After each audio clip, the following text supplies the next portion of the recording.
अस्सलाम वालेकुम। अब हम बात करेंगे इस वीडियो में इन्नेट इम्यूनिटी की थोड़ा डिटेल में। इन्नेट इम्यूनिटी हमने पिछली वीडियो में काफ़ी उसका ओवरव्यू पढ़ लिया था कि it is non specific and it is क्या कहते हैं प्रेजेंट प्रायर टू एक्सपोजर। और इसका हमने पढ़े थे कि कुछ बैरियर्स होते हैं। अब वो जो बैरियर होता है हमने कहा था जो फर्स्ट लाइन ऑफ डिफेंस होती है वो क्या होती है, आपकी स्किन होती है और आपकी म्यूकस मेम्ब्रेन होती है। वो जो स्किन होती है, अब स्किन आपकी यूजली जो एपिथेलियल सेल्स होते हैं they are covering our skin, versus mucous membrane में जो हमारे एपिथेलियल सेल्स होते हैं दे आर जो म्यूकस मेम्ब्रेन्स हैं आपकी, वो they are usually found at the level of respiratory tract, gastrointestinal tract and genito urinary tract. अब वो जो बैरियर्स हैं जो स्किन और जो म्यूकस मेम्ब्रेन, उनको हमने फिर आगे फर्दर मैकेनिकल, केमिकल और बायोलॉजिकल बैरियर में क्लासिफाई किया हुआ है। अब अगर आपको यहाँ से लेके यहाँ तक नहीं पढ़ना ना, तो उसके लिए हम ये टेबल भी पढ़ सकते हैं। इस जो टेबल में इन्होंने समराइज़ किया हुआ है बेसिकली यही सारा कुछ है और उसी की एक तरफ से समरी दी हुई है। तो अगर ये सारा नहीं याद होता हम टेबल भी याद कर सकते हैं। इसमें बेसिकली यही बताया हुआ है कि मैकेनिकल बैरियर्स में हमें पता है कि हमारे पास स्किन आती है। अब स्किन में क्या आते हैं, एपिडर्मिस होता है। एपिडर्मिस वी नो के they are joint through tight through keratinize squamous के keratinize squamous cells are joint through tight junctions.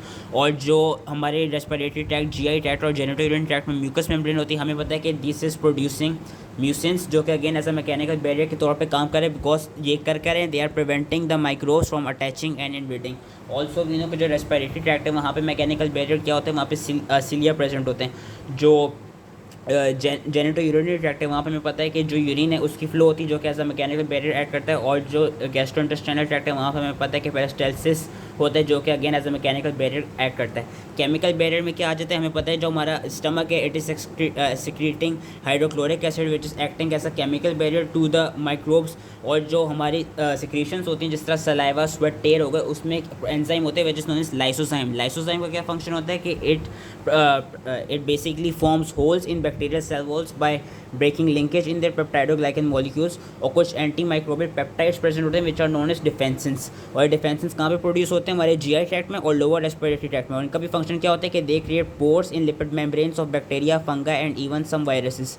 जो अल्फा डिफेंसेंस हैं वो क्या कहते हैं, वो basically neutrophils and Paneth cells आपके क्या कहते हैं प्रोड्यूस कर रहे होते हैं और उनके पास एंटी वायरल एक्टिविटी होती है। वेरस जो बीटा डिफेंसेस हैं, बीटा डिफेंसेस का याद रखना है कि वो रेस्पिरेटरी ट्रैक्ट में प्रोड्यूस हो रहे हैं और उनके पास एंटी बैक्टीरियल एक्टिविटी होती है। कैसे एमसीक्यू के तौर पे पूछा जा सकता है कि जो न्यूट्रोफिल्स और Paneth cells alpha defensins produce कर रहे हैं it has anti viral activity, versus जो रेस्पिरेटरी ट्रैक्ट में बीटा डिफेंसेस प्रोड्यूस हो रहे हैं it has anti bacterial activity. And we know कि हमारी लंग एल्वेलाई में भी सर्फेक्टेंट प्रोड्यूस हो रहा होता है जो कि एज अ एक तरफ से वही क्या कहते हैं माइक्रोब्स की सरफेस पे बाइंड जाता है and it facilitates in their phagocytosis. Biological barrier में क्या आ जाते हैं, बायोलॉजिकल बैरियर में हमारे पास एक तो नॉर्मल फ्लोरा आ जाता है एंड देन हमारे पास इम्यूनोग्लोबुलिन ए आ जाती है एंड इम्यूनोग्लोबुलिन जी आ जाती है। इम्यूनोग्लोबुलिन ए जो उसका क्या फंक्शन है, it binds bacteria, viruses and toxins preventing them from attaching to the epithelial layer, where जो आईजीजी है। और जो कॉम्प्लीमेंट प्रोटीन्स हैं, कॉम्प्लीमेंट प्रोटीन्स का क्या काम है कि दे कि एक तो क्या कहते हैं दे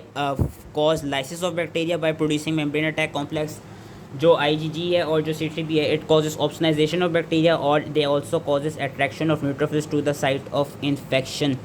अब जो बेसिकली फेगोसाइट्स और अदर माइलॉइड सेल्स यहाँ पे उन्होंने ये बताया है, क्योंकि अभी इन्नेट इम्यूनिटी की बात करें तो सेकंड लाइन ऑफ डिफेंस से हमने पढ़ा था कि उसमें मैक्रोफेजेस आ जाते हैं और नेचुरल किलर सेल्स आ जाते हैं। अब जो मैक्रोफेजेस हैं सबसे पहले वो आते हैं कि जो सबसे पहले जो भी माइक्रोब है वो जिसको इनकाउंटर करेगा after passing through first line of defence, जो सेकंड लाइन ऑफ डिफेंस में जिस चीज़ को वो इनकाउंटर करेगा that is known as tissue macrophages. और हमें पता है कि वहाँ पे जो न्यूट्रोफिल्स हैं वो फिर they will migrate to damage tissue and contribute to inflammation. और जो डेंड्रिटिक सेल्स हैं, अच्छा डेंड्रिटिक सेल्स का इस पूरी वीडियो में डेंड्रिटिक सेल्स का फंक्शन याद हो जाएगा ना, तो दैट इज़ मोर इंपॉर्टेंट, क्योंकि जो डेंड्रिटिक सेल्स है they carry away microbial material to the lymph nodes और spleen where they activate the adaptive immune response and that is very important. Monocytes क्या कराते हैं, monocytes can be recruited into inflamed tissue to take on the role played by macrophages on dendritic cells। हमें basically पता है कि जो आपके monocytes होते हैं वो बेसिकली डिफ्रेंशिएट कर जाते हैं मैक्रोफेजेस एंड डेंड्रिटिक सेल्स में। ये सब हमने फर्स्ट ईयर में पढ़ा था तो इसकी मैं ज़्यादा डिटेल में नहीं जा रहा। अब द पैटर्न रिकग्निशन रिसेप्टर्स जो मैंने पिछली वीडियो में भी बात की थी कि innate immune response why is it non specific. It is non specific because जो आपका इन्नेट इम्यून रिस्पॉन्स है वो करता क्या है, it basically detects pathogen associated molecular patterns which are different types of carbohydrates, lipids and nucleic acids which are presents on all the micro organisms but it is not present on the क्या कहते हैं but it is not present on us humans, जिसकी वजह से ये इन molecular patterns को detect कर लेते हैं। जिस तरह पेप्टाइडोग्लाइकन सेल वॉल जो लेयर है वो ह्यूमंस में नहीं होती, वो बैक्टीरिया में होती है। और ये वाली जो चीज़ है ये माइक्रो ऑर्गेनिज्म चेंज नहीं कर सकता क्योंकि वो उसके बेसिकली सेल का पार्ट है, उसको म्यूटेट नहीं कर सकता. So these carbohydrates, lipids and nucleic acids, these different molecules are known as pathogen associated molecular pattern, जो कि इनेट इम्यूनिटी डिटेक्ट करती है, जिसके वजह से ये नॉन स्पेसिफिक है. और वो डिटेक्ट कैसे करती है? वो डिटेक्ट करती है through 4 different types of receptors जो कि आते हैं under the class of pattern recognition receptors. Pattern recognition receptors pathogen associated molecular pattern को रिकग्नाइज करेंगे. एंड अगेन अगर आपने यहाँ से लेके यहाँ तक नहीं पढ़ना तो हम ये टेबल भी याद कर सकते हैं. इस टेबल में यही सारी चीज़ें लिखी हुई हैं जो कि which are important. Pattern recognition receptors हैं 4 तरह के होते हैं. जो 2 होते हैं toll like receptors and your C-type lectin receptors. They recognize the microbes which are outside the cell or within the cell's physical, यानी the extracellular microorganisms. Whereas the nod-like receptor, nod is basically short form from nucleotide binding oligomerization domain, and your RIG1 helicase-like receptor, which is again a short form for retinoic acid inducible gene 1 helicase-like receptor. They basically recognize those microbes which have invaded the cell cytoplasm, or in short term they recognize those intracellular micro क्या कहते हैं organisms. Toll like receptors कहाँ पे पाए जाते हैं? They are usually found at epithelial cells and at immune cells. They recognise core microbial building blocks like endotoxin और peptidoglycans. And then after recognizing, they release some cytokines and different cell surface molecules which enhance the adaptive immune activation. इसमें उन्होंने example दी हुई है कि again जो MCQ में पूरी जा सकती है. जिस तरह जो टॉल लाइक रिसेप्टर 4 है वो किसको रिकग्नाइज करते हैं? वो ग्राम नेगेटिव बैक्टीरिया के एंडोटॉक्सिन को रिकग्नाइज करते हैं. वैसे जो टॉल लाइक रिसेप्टर 2 है, टॉल लाइक रिसेप्टर 2 किसे रिकग्नाइज करता है? वो ग्राम पॉजिटिव बैक्टीरिया की पेप्टाइडोग्लाइकन सेल वॉल लेयर को रिकग्नाइज करता है. Similarly C type lectin receptor में आपके पास इंपॉर्टेंट आ जाती है मेनिन बाइंडिंग लेक्टिन. अब मेनिन बाइंडिंग लेक्टिन जो है उसका काम क्या है? एक तो वो कहाँ पे प्रेजेंट होती है? It is present at the level of plasma and it is also attach to the surface of dendritic cells and macrophages. Basically जो आपके बैक्टीरियल सेल्स और जो यीस्ट होती हैं उनके सरफेस पे एक क्या कहते हैं, एक मेनिन वो अवेलेबल होते हैं which is basically a polymer of the sugar mannose. तो जो मेनिन बाइंडिंग लेक्टिन रिसेप्टर्स हैं ये क्या करते हैं? ये उस मेनोस को which is present on the surface of microbes, उस मेनोस को डिटेक्ट करते हैं. And then they also activate complement resulting in death of the microbe and it also enhances phagocytosis by acting as an opsonin. और इसमें एक और हमारे पास इंपॉर्टेंट मेनिन बाइंडिंग लेक्टिन आ जाती है जिसका नाम है एक और हमारे पास important C type lectin receptor आ जाता है जिसका नाम है dectin 1. Mannan binding lectin is an also क्या कहते हैं 1 टाइप ऑफ रिसेप्टर. डेक्टिन 1 भी एक तरह का रिसेप्टर है जो कि ना टेबल में दिया हुआ है. और डेक्टिन 1 किसको रिकग्नाइज करता है? It recognises the beta glucan in the cell wall of fungi like Candida albicans. ये थे एक्स्ट्रा सेलुलर. इंट्रासेलुलर के कौन से? नॉड लाइक और RIG1 हेलिकेस. जो नॉड लाइक रिसेप्टर हैं they recognize part of peptidoglycan cell wall of bacteria. और ये क्या हाँ होते हैं? इंट्रासेलुलर होते हैं. So they are usually found at the cytoplasm of macrophage, dendritic cells and epithelial cells. Whereas जो RIG1 हेलिकेस लाइक रिसेप्टर हैं ये किसे रिकग्नाइज करते हैं? ये माइक्रोबियल न्यूक्लिक एसिड्स को रिकग्नाइज करते हैं which is again present at the level of cytoplasm of infected cell. अब हम आ जाते हैं effector mechanisms of innate immune cells. क्या 3 इफेक्ट्स होते हैं कि दे एक्टिवेट कि जो प्रो इन्फ्लेमेटरी सिग्नल प्रोड्यूस हुआ जब साइटोकाइन्स प्रोड्यूस हुए, फिर जो एक बेसिकली एडेप्टिव इम्यून जो प्रो इन्फ्लेमेटरी सिग्नल था वो जो प्रोड्यूस हुआ उसका फंक्शन क्या है? To activate cells, to kill the invader and recruit other immune cells through area, to block the infection from causing disease beyond the local site of inflammation and to repair the damaged pages. जो basically 3 functions हैं आपके innate immunity के. अब इसकी जो इस video में most important है वो है ये वाली basically page which is your antigen presentation cells, your macrophages, monocytes and dendritic cells. याद रखना है कि हमारी बॉडी में 2 मेन एंटीजन प्रेजेंटिंग सेल्स होते हैं, macrophages and dendritic cells which are derived from monocytes. अब यहाँ पे आती है मेजर हिस्टोकम्पैटिबिलिटी कॉम्प्लेक्स की बात, MHC प्रोटीन्स की बात. ये चीज़ याद रख लेनी है, इसको नोट कर लें कि all nucleated cells they express a protein called class 1 major histocompatibility complex. Basically जितने भी न्यूक्लिएटेड सेल्स हैं हमारी बॉडी में उन सब की सरफेस पे या बेसिकली वो सारे सेल्स MHC class 1 प्रोटीन को एक्सप्रेस कर रहे होंगे. And these cells present this protein on their surface in complex कि इस प्रोटीन को with complex with peptides from cytosol यानी intracellular from cytosol for recognition by cytotoxic T cells. Similarly कुछ ऐसे एंटीजन प्रेजेंटिंग सेल्स होते हैं जिसमें आपकी एग्जांपल ज़्यादातर डेंड्रिटिक सेल्स की आ जाती है और मैक्रोफेजेस की विच क्या कहते हैं present class 2 major histocompatibility complex and they also present this with complex with peptides from endosomes or vesicles to be recognized by helper T cells। इस पूरे पैराग्राफ में से हमको एक रूल ऑफ 8 याद रखना है कि जो हमने पढ़े थे CD4 T cells जो कि हेल्पर T cells से, ये चीज़ याद रखनी है कि जो CD4 T cells होंगे वो MHC वो उन सेल्स को रिकग्नाइज करेंगे विच आर क्या कहते हैं जिनकी सरफेस पे MHC क्लास 2 प्रोटीन प्रेजेंट है, जिस तरह आपके मैक्रोफेजेस और डेंड्रिटिक सेल्स हो गए। जो CD8 सेल्स हैं टी सेल्स जो कि साइटोटॉक्सिक टी सेल्स थे, वो किस MHC क्लास प्रोटीन को रिकग्नाइज करेंगे? वो MHC क्लास 1 प्रोटीन को रिकग्नाइज करेंगे जो कि प्रेजेंट होती है कहाँ पे? सारे न्यूक्लिएटेड सेल्स में। और उसको रिकग्नाइज करने के बाद वो अपना फंक्शन परफॉर्म करेंगे। और वो जो MHC क्लास 1 वाली प्रोटीन्स होंगी वो किसके साथ कॉम्प्लेक्स हुई होंगी? With those peptides which are present in the cytosol. ये हम जब अगली 2 वीडियोस आगे क्या कहते हैं जब मैं इस पर टी सेल की एक्टिवेशन की वीडियो बनाऊंगा तो उसमें और समझ आ जाएगी। लेकिन इसका याद रखना है कि जो MHC क्लास 1 है वो basically those peptides which are present in cytosol उनके साथ कॉम्प्लेक्स हुई होंगी एंड देन वो CD8 साइटोटॉक्सिक टी सेल्स के साथ जाके इंटरेक्ट करेंगी एंड फर्दर आगे एक फंक्शन प्रोड्यूस होगा। और जो क्लास 2 MHC प्रोटीन्स है जो कि यूजली एंटीजन प्रेजेंटिंग सेल्स जिसमें मैक्रोफेज और डेंड्रिटिक सेल्स आ जाते हैं उनके अंदर प्रेजेंट होती हैं, वो क्या करेंगी? वो भी again with peptides present from endosomes और वेसिकल्स यानी एक्स्ट्रा सेलुलर पेप्टाइड्स के साथ they will be recognized by helper T cells. जो हमारे मैक्रोफेजेस होते हैं वो एक तो बॉडी में कहाँ पाए जाते हैं, हमने अगेन ये तो फर्स्ट सेकंड ईयर की नॉलेज है कि दे आर कुछ टिश्यू रेसिडेंट मैक्रोफेजेस होते हैं, जिस तरह ब्रेन में माइक्रोग्लियल सेल्स होते हैं, लंग्स में एल्विलर मैक्रोफेजेस होते हैं, लिवर में कफर सेल्स होते हैं, और कुछ ऐसे वो होते हैं मैक्रोफेजेस होते हैं जो कि मोनोसाइट से डिराइव्ड हुए होते हैं। दोनों और वो जो मोनोसाइट से डिराइव्ड होते हैं macrophages basically enter inflame tissue and क्या कहते हैं बेसिकली मोनोसाइट्स का काम यही है कि जो जहाँ पे भी इन्फ्लेमेशन प्रेजेंट होगी वहाँ पे वो डिफरेंशिएट कर जाएंगे मैक्रोफेजेस में और डेंड्रिटिक सेल्स में डिपेंडिंग अपॉन द डिमांड। और इनका फंक्शन क्या है? टिश्यू रेसिडेंट मैक्रोफेजेस या मोनोसाइट डिराइव्ड मैक्रोफेजेस जो भी मैक्रोफेज हो, 3 फंक्शंस हैं। 3 में से 2 हम अभी नहीं पढ़ेंगे क्योंकि वो हम इन्फ्लेमेशन के चैप्टर में पढ़ चुके हैं। एक जो हम पढ़ेंगे जो कि अभी इस वीडियो के लिए इंपॉर्टेंट है वो है एंटीजन प्रेजेंटेशन। इसके लिए आपने ये वाली फिगर एक तो बहुत अच्छे से याद कर लेनी है एंड ये वाला टेबल अच्छे से याद कर लेना है। 3 फंक्शंस क्या हैं? फेगोसाइटोसिस का किस तरह करते हैं मैक्रोफेज उसकी मैं डिटेल में नहीं जाऊँगा क्योंकि हमने इन्फ्लेमेशन के चैप्टर में पढ़ लिया था कि पूरा रेस्पिरेटरी बर्स्ट और एनएडीपीएच ऑक्सीडेज का जो सिस्टम होता है, तो उसकी डिटेल में हम नहीं जाएंगे। साइटोकाइन प्रोडक्शन इसकी डिटेल में थोड़ा सा चले जाएंगे। जो इम्पॉर्टेंट है वो है ये कि हाउ डू दिस मैक्रोफेजेस क्या कहते हैं present the antigen to different T cells. अब होता क्या है, मैक्रोफेज के पास क्या थे प्रेजेंट थे? उनके पास प्रेजेंट थे different toll like receptor, basically pattern recognition receptor. उन पैटर्न रिकग्निशन रिसेप्टर ने पैम्स को रिकग्नाइज कर लिया या माइक्रो ऑर्गेनिज्म को रिकग्नाइज कर लिया। अब हुआ क्या? हुआ ये कि ये जो पैम्स थे और जो रिसेप्टर्स थे with the receptors these PAMPs got engulfed in a phagosome.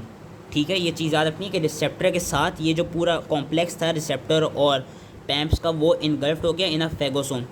Phagosome ने क्या किया? लाइसोसोम के साथ वो किया बाइंड किया जिससे बना फेगोलाइसोसोम।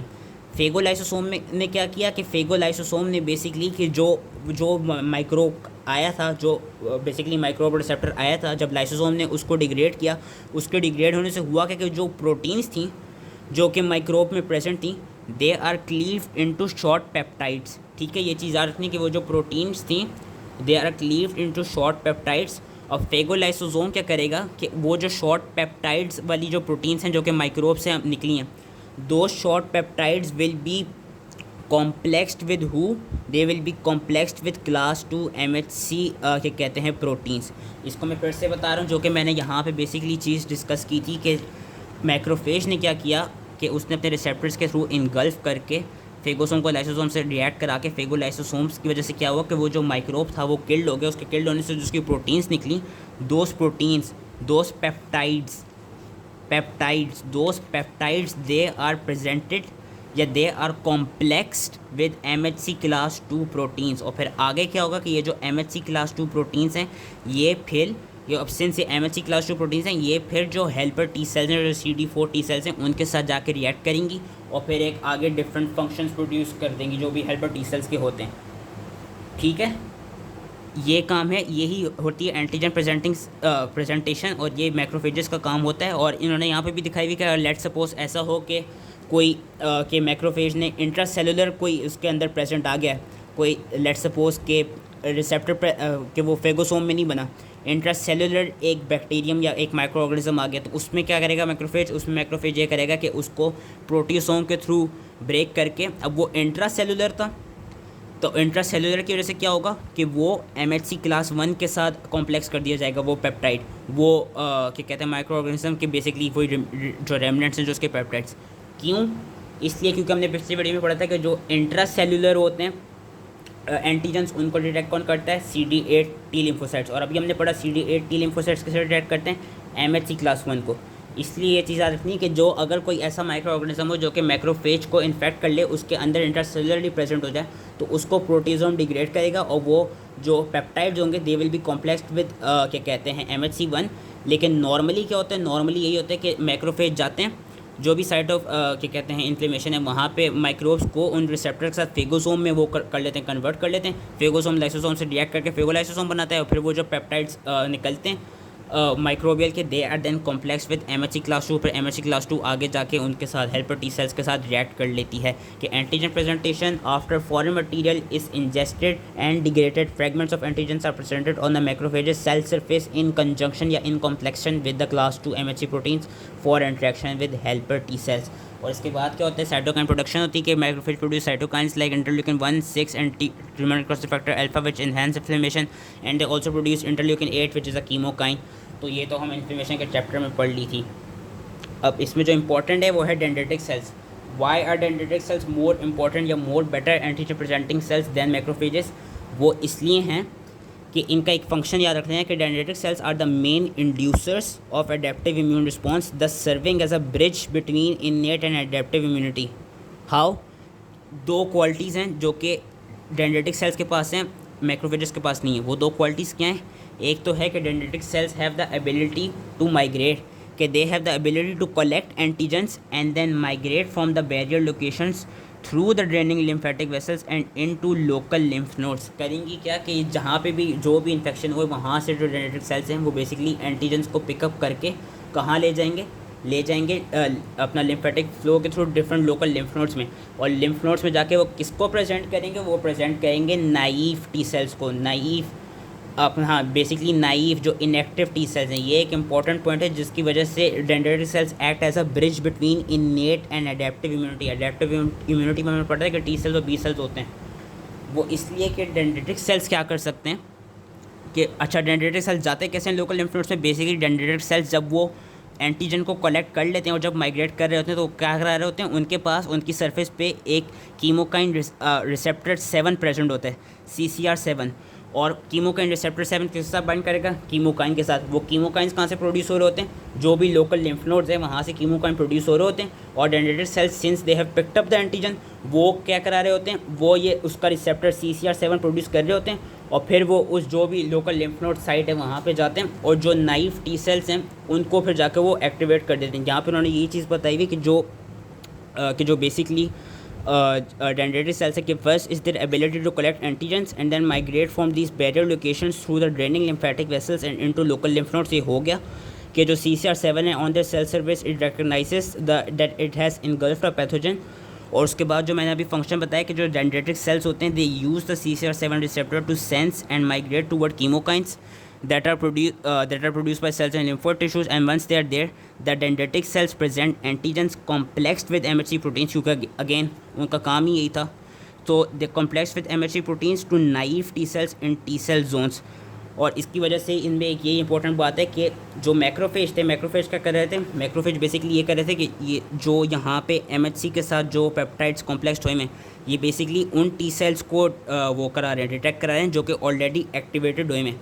वेरस डेंड्रिटिक सेल्स क्या करें, डेंड्रिटिक सेल्स ये करें कि बेसिकली ये उन MHC क्लास के साथ जो कॉम्प्लेक्स पेप्टाइड्स हैं ये उन टी सेल्स के साथ रिएक्ट कर रहे हैं जो कि अभी नाइव हैं। तो उनको वो क्या करेंगे, वो उनको बेसिकली एक्टिवेट करेंगे, और जब वो एक्टिवेट हो जाएंगे देन वो जो भी पेरिफेरी में जहाँ पे भी इन्फेक्शन हुआ है बॉडी में वहाँ पे वो टी लिम्फोसाइट्स चले जाएंगे और अपना फंक्शन परफॉर्म कर लेंगे।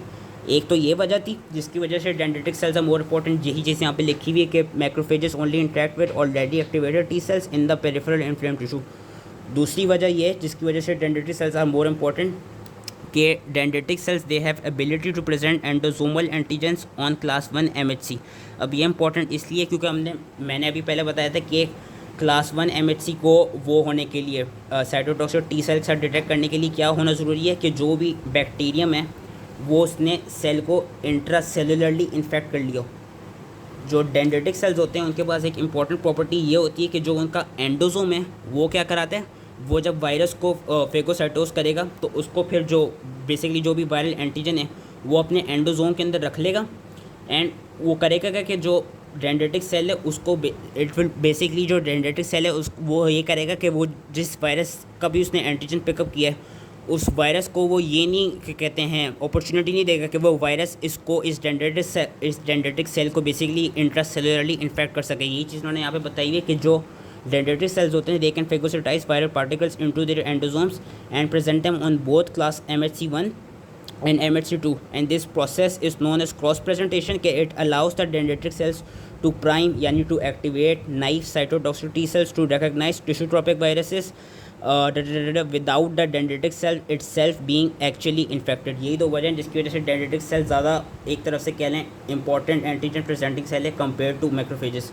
आगे जो उन्होंने बताया वो उसकी आगे मैं इतनी डिटेल में जाऊँगा नहीं, इसके लिए बस हमने ये वाला टेबल एक याद कर लेना है क्योंकि आगे इन्होंने जो इन्फ्लेमेशन का पूरा चैप्टर था उसको थोड़ा डिटेल में बताया है कि जो न्यूट्रोफिल्स हैं उनके पूरे फंक्शन क्या होते हैं, जो इओसिनोफिल्स हैं उनके फंक्शन क्या होते हैं, बेसोफिल्स के मास्ट सेल्स के, और आगे जो इन्फ्लेमेटरी मीडिएटर्स हैं उसमें जो साइटोकाइंस हैं, कीमोकाइंस हैं, एंड ये पूरा ये जो हमने इन्फ्लेमेशन के चैप्टर में पढ़ा था कि how does the inflammation process occurs वो पूरा बताया हुआ, तो उसकी डिटेल में मैं नहीं जाऊँगा। इसमें बस एक इंपॉर्टेंट चीज़ मैं बता देता हूँ जो कि हम याद कर लेनी, वो है नेचुरल किलर सेल्स।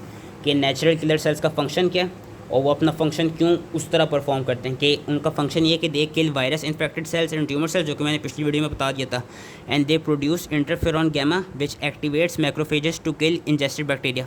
अब why the natural killer cells are known as natural cells, they are known as natural cells because they do not use antigen receptors to recognize their target cells and they do not exhibit any enhanced response upon repeated challenge, यानी इनके पास कोई memory नहीं होती। अब ये किन functions की वजह से डिटेक्ट करते हैं, बेसिकली अभी मैंने कहा था कि जितने भी न्यूक्लिएटेड सेल्स हैं उन सब के पास एक प्रोटीन होती है MHC क्लास 1। होगा क्या, जब भी कोई वायरस आपकी बॉडी में आके इन्फेक्ट करेगा तो जिस सेल को भी वायरस इन्फेक्ट करेगा ना, जिस न्यूक्लिएटेड सेल को, बेसिकली वो सेल अपनी MHC क्लास 1 प्रोटीन को एक तरफ से प्रोड्यूस करना छोड़ देगा कि they detect other cells through cellular dysfunction. वो सेलुलर डिस्फंक्शन क्या है, by detecting the lack of class 1 MHC proteins on cell service, कि जब भी किसी वायरस ने किसी न्यूक्लिएटेड सेल को इन्फेक्ट कर लिया उसकी वजह से होगा क्या कि वो जो उसके ऊपर MHC क्लास 1 की प्रोटीन थी वो बेसिकली ख़त्म हो जाएगी, और जब वो MHC क्लास 1 प्रोटीन ख़त्म हो जाएगी तो it will be detected by natural killer cells and then those natural killer cells will go there and they will produce some cytotoxins like perforins and granzymes which will induce apoptosis and they will lead to killing of virus infected cells या tumour cells. और इसमें एक जो हमें वो याद रख लेना है, एक क्या कहते हैं, एक जो टर्म याद रख लेनी है which is known as antibody dependent cellular cytotoxicity. वो ये है कि जो नेचुरल किलर सेल्स हैं बेसिकली वो तो अपना फंक्शन ऐसे ही परफॉर्म करते हैं जिस तरह मैंने बताया कि वो जिधर भी MHC क्लास 1 नहीं होगी वहाँ पर जाएंगे और इन दो साइटोटॉक्सिन को प्रोड्यूस कर देंगे, लेकिन जो उनका फंक्शन है it can be enhanced by immunoglobulin G, कि they can do this without antibody but antibody immunoglobulin G enhances their effectiveness by a process called antibody dependent cellular cytotoxicity। और कौन से इसमें साइटोकाइन रिक्वायर्ड होते हैं, interleukin 12 which is produced by macrophages and interferon alpha and beta which are produced by virus infected cells। These are the potent activators of natural killer cells। So that was it। I hope easily समझ में आ गया। उसमें बस इन sales की जो summary है उसके लिए टेबल याद कर लीजिएगा। आगे तो सारा इन्फॉर्मेशन का ही दिया हुआ है तो उसकी ज़्यादा मुझे उसमें डिटेल में जाने की ज़रूरत नहीं है। और ये इन्होंने ये बताया हुआ है कि जो इनेट इम्यून रिस्पॉन्स है उसके जो साइटोकाइंस हैं these are basically these 3 cytokines, interleukin 1, interleukin 6 and tumour necrosis factor alpha, और जो एक इंपॉर्टेंट कीमोकाइन है इनेट इम्यून रिस्पॉन्स का वो है interleukin 8। So that was it. I hope ये ईजिली समझ में आ गया एंड थैंक यू।